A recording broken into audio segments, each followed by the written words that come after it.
So అందరికీ ముందుగా నమస్కారం. ఇక్కడికి వచ్చినటువంటి పెద్దలు గౌరవనీయులు విఠల్ రెడ్డి సార్ గారికి నేను శిరస్సు వంచి నమస్కారం తెలియజేసుకుంటున్నాను సార్. సో వీళ్ళందరూ కూడా చిల్డ్రన్స్, ఒకసారి మీకు చెప్పాలి నాన్న, తల్లిదండ్రులని మనం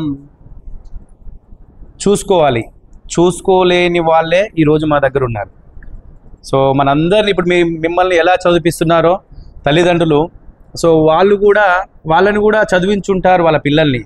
కానీ ఈరోజు పిల్లలు పట్టించుకోలేక, వాళ్ళ ఫ్యామిలీ మెంబర్స్ పట్టించుకోక ఈరోజు ఇంతమంది 130 మంది 130+ మెంబర్స్ మెంటల్గా డిస్టర్బ్ అయ్యి రోడ్డు మీద తిరుగుతుంటే తీసుకొచ్చాము.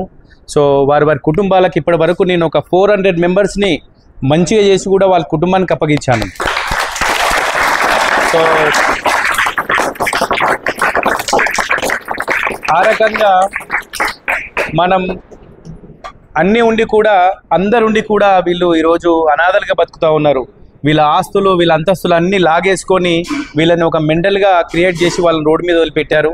సో మీరందరూ ఒక ఆలోచనతో ముందు భవిష్యత్తుకి మీరే కదా తీర్చిదిద్దేది. సో మీరందరూ కూడా మీ తల్లిదండ్రులను మంచిగా చూసుకోవాలి. సో ఇంకా ఎవరికైనా ఆపత్తి ఉన్నప్పుడు, ఏదైనా హెల్ప్ కావాలన్నప్పుడు కంపల్సరీ చేయాలి.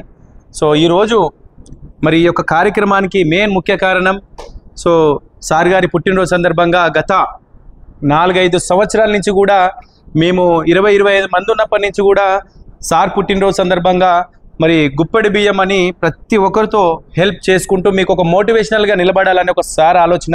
మాకు ఇవ్వాలనుకుంటే ఒక 2 లక్షలు 3 లక్షలు ఏమంటే ఇచ్చేస్తాడు సారు. కానీ అలా కాకుండా పిల్లలకి చదువుతో పాటు సంస్కారం, అలాగే సోషల్ సర్వీస్ అంటే ఏంటో చూపించాలని ఒక తపన సార్ది. సో ఆ రకంగా గత కొన్ని సంవత్సరాలుగా కూడా మీతో సర్వీస్ చేయిస్తూ, సో అలాగే మాకు 3 సంవత్సరాల క్రితం మన సార్ వాళ్ళ కుమారుడు అయినటువంటి, మీకు తెలుసు కదా కార్తికేయ గారు, తెలుసా తెలియదా? తెలుసు కదా. సో సార్ పుట్టినరోజు కూడా మన ఆశ్రమంలోనే జరుపుకున్నారు. ఆ రోజు దాదాపు మాకు 1,50,000 రూపాయలు పెట్టి వెహికల్ లేకుండే మాకు ఆ వెహికల్ కూడా సార్ ద్వారా మాకు ఇప్పించారు. కాబట్టి ప్రత్యేకంగా నేను ధన్యవాదాలు తెలియజేసుకుంటున్నాను. అలాగే అదొక్కటే అని కాదు నాన్న, మీరందరు భవిష్యత్తు మంచిగా ఉండాలని సార్ ఆలోచన మేరకు మీరందరూ సోషల్ సర్వీస్ నేర్చుకోవాలి. ముందుగా మీ కుటుంబ సభ్యులని గౌరవించాలి. అలాగే మరి చదువు చెప్పినటువంటి గురువులను కూడా గౌరవించాలి.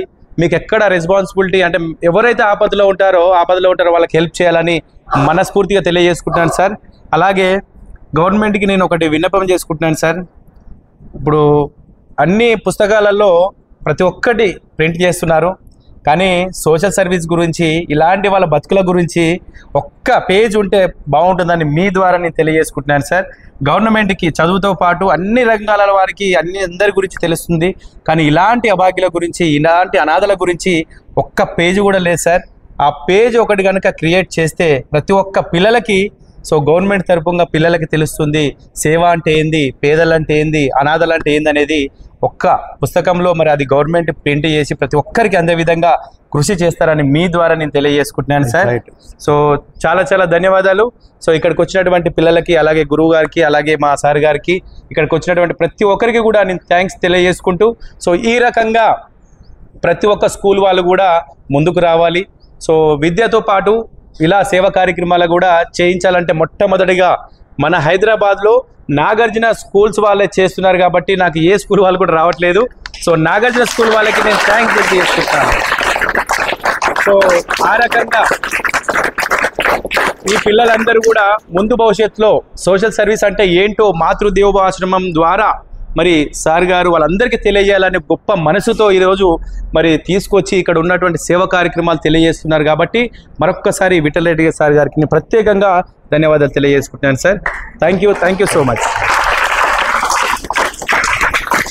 ఎవరైనా మీరు మాట్లాడాలనుకుంటే మాట్లాడండి.